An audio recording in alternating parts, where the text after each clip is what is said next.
Yo soy desamparadeño. Nací en 1941, que parece ya como en el Jurásico, ¿verdad? Empecé en la escuela Calderón Muñoz, en Higuito de Desamparados. Ahí estuve los primeros 4 años y terminé en la Joaquín García Monge de Desamparados. Yo hice la secundaria en el colegio Los Ángeles, de frailes dominicos. Entre los profesores que tuve, recuerdo en particular el de matemáticas, Rafael Ángel Lluvere, que era excepcionalmente bueno, y el de biología y otras ciencias, don Porfirio Valverde, que me dejaron profunda huella. Pienso que mi afición por la lógica y la lógica matemática, y mi interés siempre también por las matemáticas y la conexión con la filosofía deriva del profesor Lluvere y otros aspectos también filosóficos, más del lado de la influencia de don Porfirio. Yo quería hacerme fraile, me fui a hacerme fraile con otro amigo. Fuimos a España, pero primero cruzamos el Atlántico en el Queen Elizabeth, entonces no había vuelos directos a Europa, esos son muy posteriores. Normalmente la gente viajaba en avión a Nueva York, que fue lo que hice yo, vía Cuba, donde acababa de pasar la revolución, y uno tomaba un barco que duraba 5 días generalmente para llegar a Francia o a Inglaterra. Fuimos a España y me hice fraile, ¿verdad?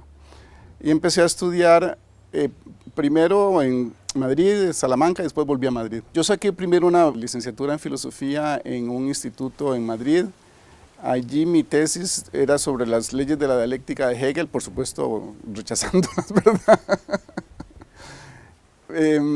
Y luego saqué la licenciatura en filosofía y letras en la universidad que entonces se llamaba Central, que ahora se llama Complutense, en Madrid. El ambiente era en general pobre, digamos, la escasez de libros, el tipo de enseñanza, donde, digamos, no había ninguna diversidad o pluralidad en los años de Franco. Era la escolástica, era la filosofía al servicio de la religión. Sin embargo, recuerdo con mucho aprecio a un profesor de historia de Salamanca, Miguel Artola, que creo que escribió bastantes libros y muy buenos, ya está pensionado, si es que todavía está vivo. Y en Madrid, en cambio, desgraciadamente los recuerdos que tengo era de una enseñanza bastante fosilizada y con muy pocas exigencias.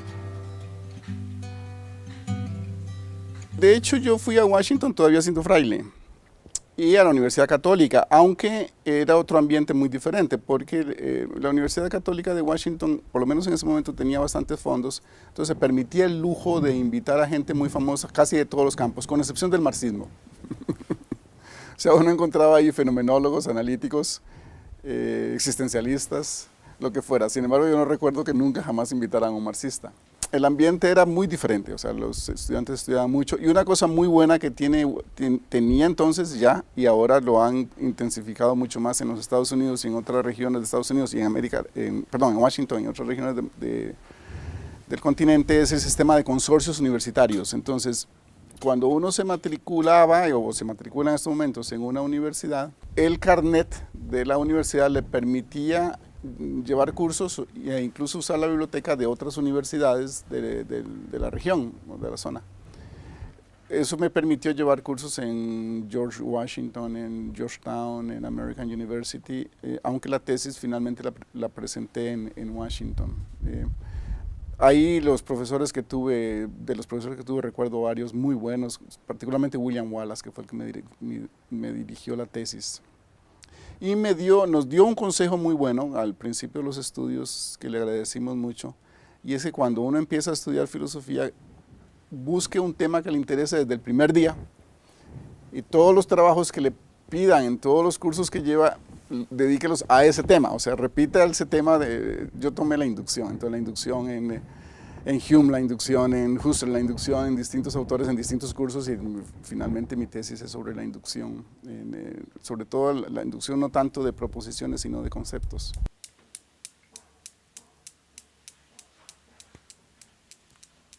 Es un momento dramático. Hay dos figuras en el siglo XIX que siempre me interesaron mucho, que es Bolzano, el gran lógico y matemático, que fue cura, y se peleó con la iglesia porque interpretó los dogmas en sentido cultural, y lucharon, y entonces se dedicó a las matemáticas y llegó a ser uno de los grandes matemáticos y lógicos del siglo XIX. Y Brentano, que también fue dominico, Franz Brentano, que fue el profesor de Husserl y de Freud en Viena, el gran filósofo de Viena durante la segunda mitad del siglo XIX, que se peleó con la Iglesia por el dogma de la infalibilidad pontificia, con la cual no estuvo de acuerdo, entonces se dedicó a la filosofía.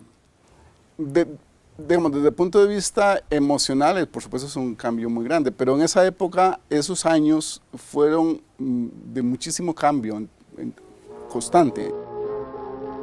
El paso de Madrid a Washington fue muy importante y muy dramático porque en los Estados Unidos se vivía un ambiente de constante cambio y de mucha tensión. Eran los años de la guerra de Vietnam, de la lucha contra la segregación racial y otra serie de cosas que ocurrían todos los días. De hecho, yo llegué a Washington en 1967 y el año siguiente, 68, fue uno de los años excepcionales en la historia en que ocurrió semejante cantidad de cosas.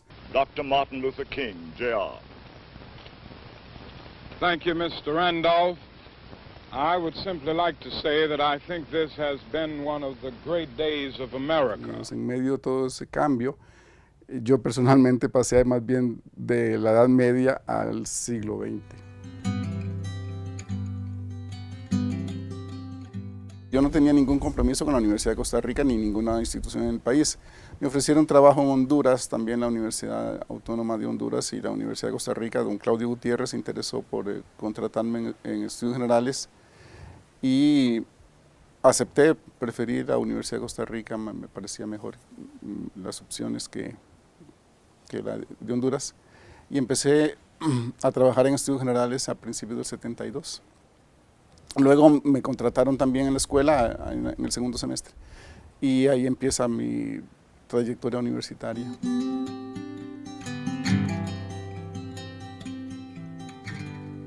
El primer curso que di en la Escuela de Filosofía fue un seminario sobre analítica. Posteriormente, mi interés por los temas del desarrollo y la ciencia y la tecnología vienen de un seminario que se dio en el CONICIT, cuando estaba recién fundado el Consejo Nacional de Investigaciones Científicas y Tecnológicas. Organizaron un seminario muy interesante con profesores traídos de Argentina y de otros países que ya tenían larga experiencia en organismos nacionales de ciencia y tecnología e invitaron a un grupo de personas de todo Centroamérica. ¿Por qué me invitaron a mí? No lo sé, porque yo era un profesor universitario que tenía poco tiempo de trabajar. Pero les agradecí mucho porque me interesó muchísimo el tema y desde entonces eso es una de las cosas sobre las cuales he escrito, ¿verdad? Particularmente la relación entre ciencia, tecnología y desarrollo, que culminará muy posteriormente en una primera versión de la ley 7169 sobre desarrollo científico y tecnológico, aprobada en 1990.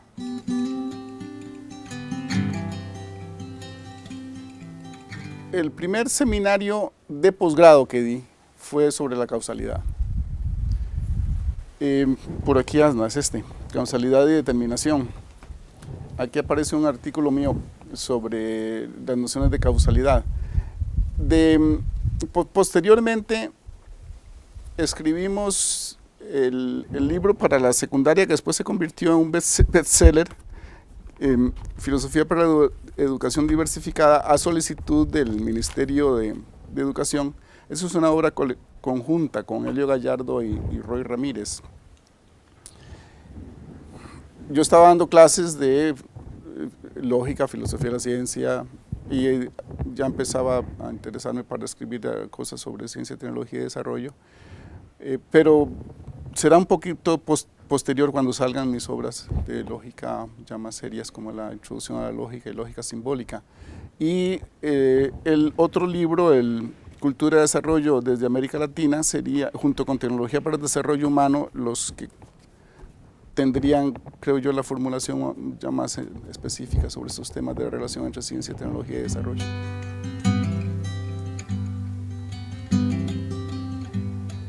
Tiene que ver originalmente con la Asociación de Estudios del Futuro, que tuvo una reunión en Costa Rica, 1984, organizada por Luis Garita, que después fue rector.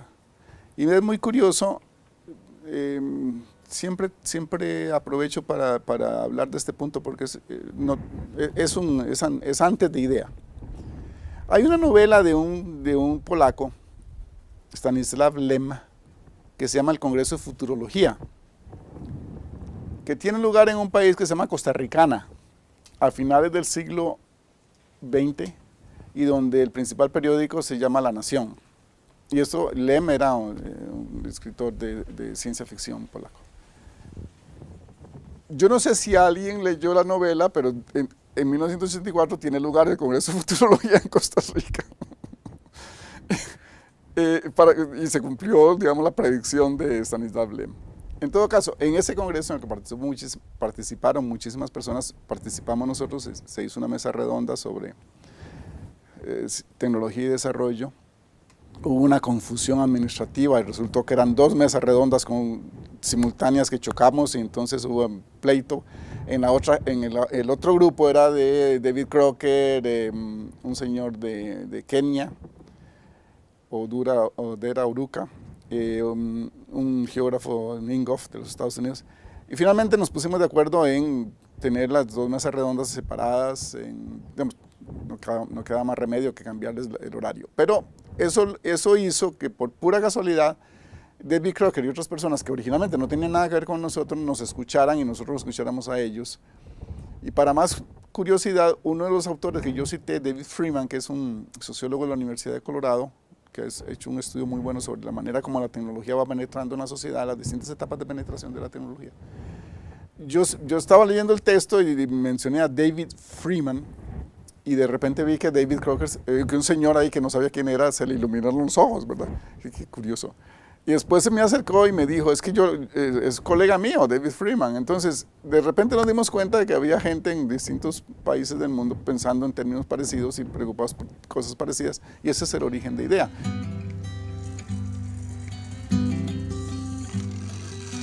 Privilegio de la lógica sobre cualquier otro aspecto de la ciencia. Yo soy claramente del bando internalista, en el sentido de que lo que me interesa más es la lógica de la ciencia misma, la estructura de la explicación científica que llamarían los analíticos. Por supuesto que se puede hacer estudios socioeconómicos, sociopolíticos de la ciencia y de cualquier otro fenómeno cultural, pero esos a su vez tienen que estar regidos por algún criterio normativo de racionalidad, que es lo que llamamos lógica, ¿verdad? Entonces, esa idea de que cualquier idea científica tiene que ser explicada por el contexto socioeconómico en que aparece y deriva su validez de ese contexto y es relativa a ese contexto, nunca me ha parecido, nunca la he aceptado así.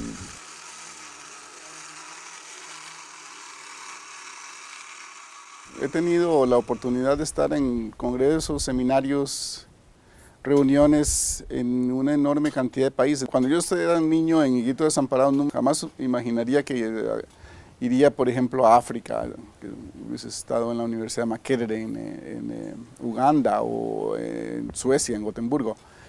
Pero he tenido esa suerte o ese privilegio. El panorama de los congresos, reuniones, seminarios internacionales es muy variado.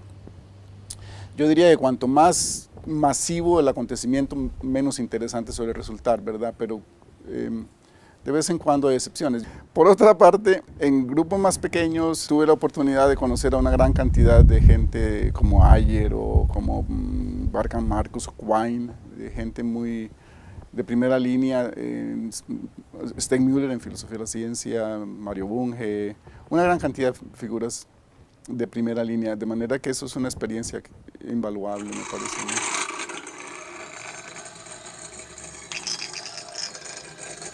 Empecé a trabajar en San Ramón en el 73 y muy poquito después me nombraron coordinador de estudios generales, después fui subdirector interino y ahí empezó.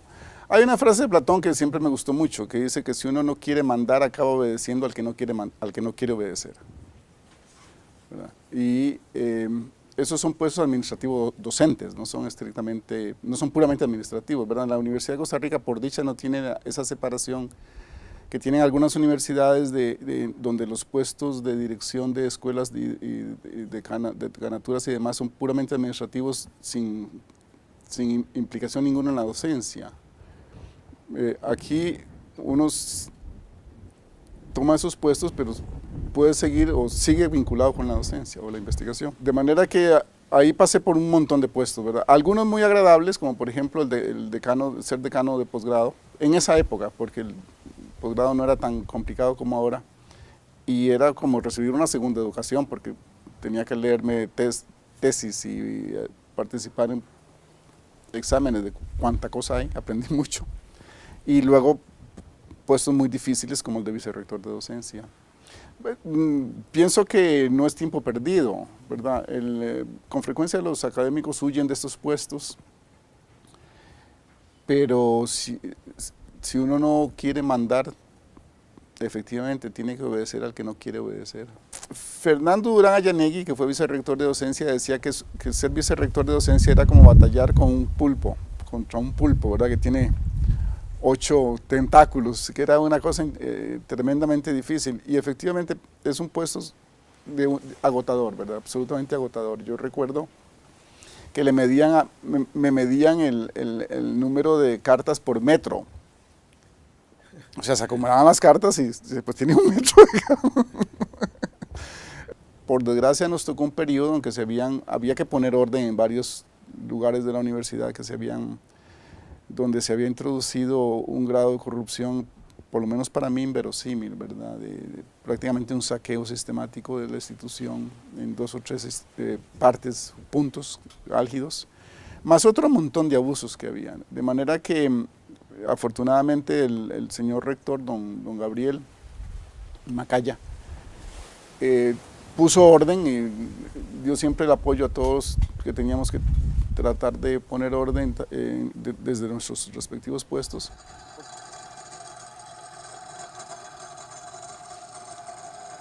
La Escuela de Filosofía, por lo menos a mi experiencia, tiene una ventaja, y es que los filósofos difícilmente se pelean por cuestiones monetarias o por cuestiones personales, cosa que sí ocurre en otras escuelas, por desgracia, de la universidad, donde uno ve mucho conflicto entre profesores por asuntos puramente personales, y que va hasta los tribunales, ¿verdad?, que se viven con abogados. En filosofía los pleitos son más por ideas, excepto algunas épocas un poco tormentosas, pero en general tiene esa ventaja, que los filósofos son menos problemáticos desde el punto de vista de relaciones personales.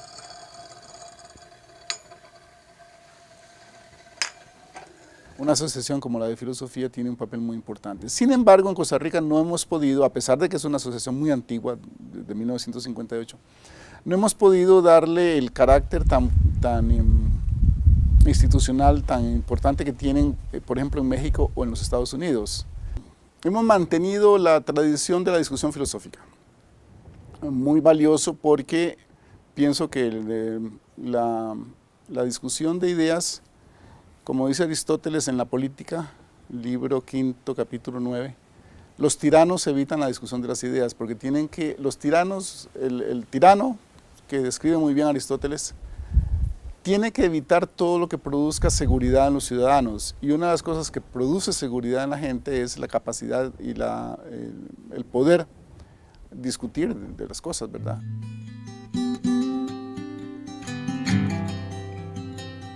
Tiene un papel muy importante dentro de la sociedad de la filosofía, pero no es fácil ubicarla. Un ejemplo, los filósofos no tenemos que preocuparnos hasta ahora de demandas por malpraxis, por ejemplo, ¿verdad? Tampoco los filólogos ni los historiadores. Eso podría ser indicio de irrelevancia. La gente no tenemos ninguna influencia, a diferencia de un ingeniero o de un arquitecto o de un médico que está bajo la amenaza de un juicio por malpraxis si se construye un puente que se derrumba o si se le murió el paciente. En cambio, los filósofos no tenemos ese problema. Pero por otra parte, sería inconcebible tener una institución como una universidad sin una cátedra, una escuela, un departamento de filosofía, porque se supone que forma parte fundamental de la formación de los profesionales, y que los profesionales son ante todo gente culta y después arquitectos, médicos o lo que sea. ¿Cómo conectar el discurso más teórico y menos concreto de los filósofos con el desarrollo, con el progreso del país, no es fácil, ¿verdad? Y es un reto todos los días.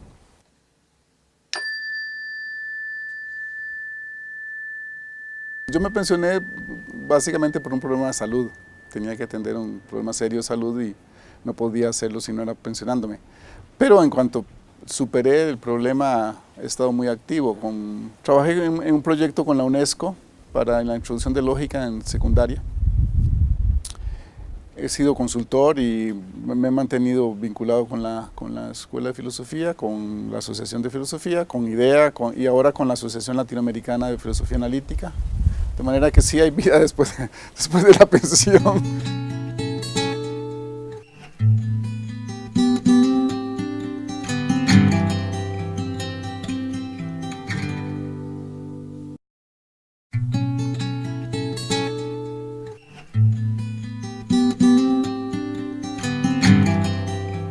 Lucy Clark dice que la tecnología suficientemente avanzada no se diferencia de la magia. Porque todo esto parece magia, ¿verdad? Eso sí sería magia. Vamos a ver.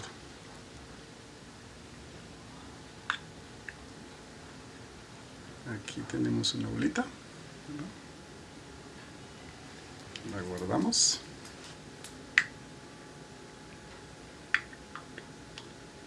Ahora sí me concentro suficientemente, como dice Marcos, al mover la mano hacia la izquierda. Espero que aparezca la bolita. Está. Pero si la muevo hacia la derecha, me va a desaparecer.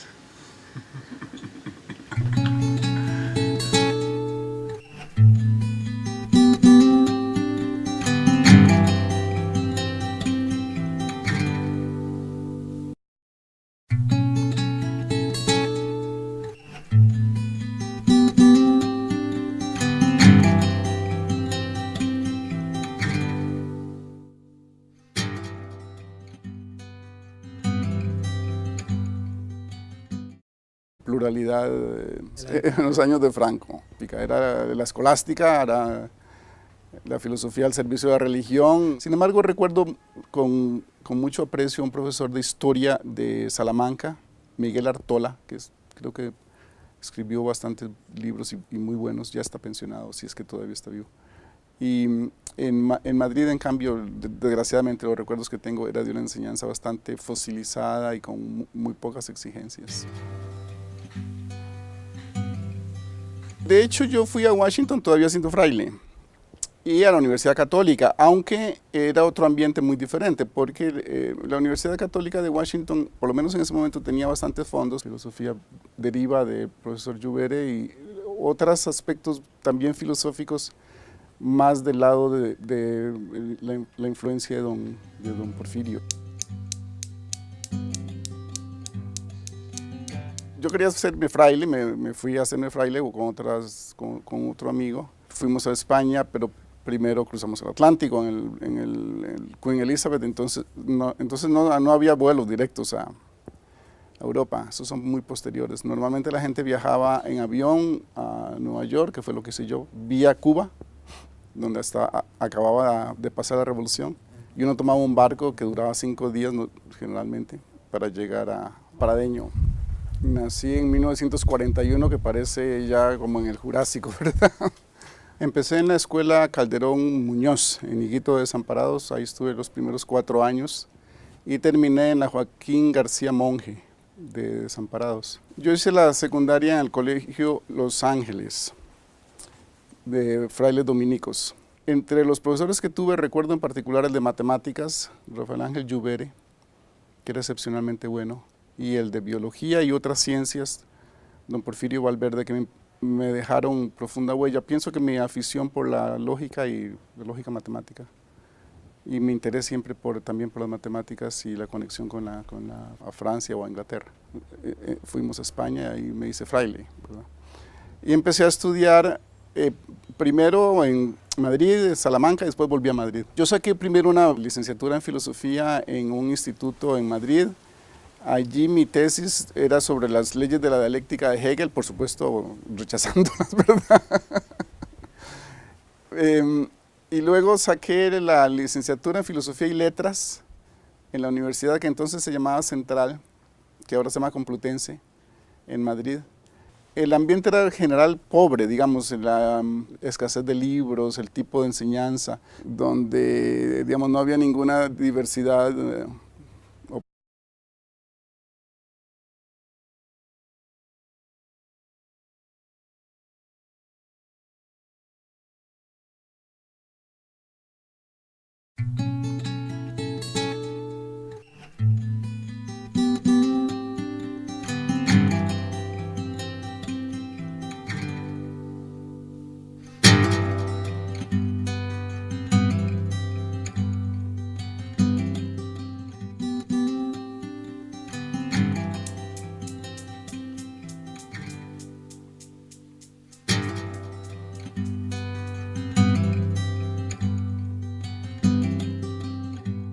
Yo soy de San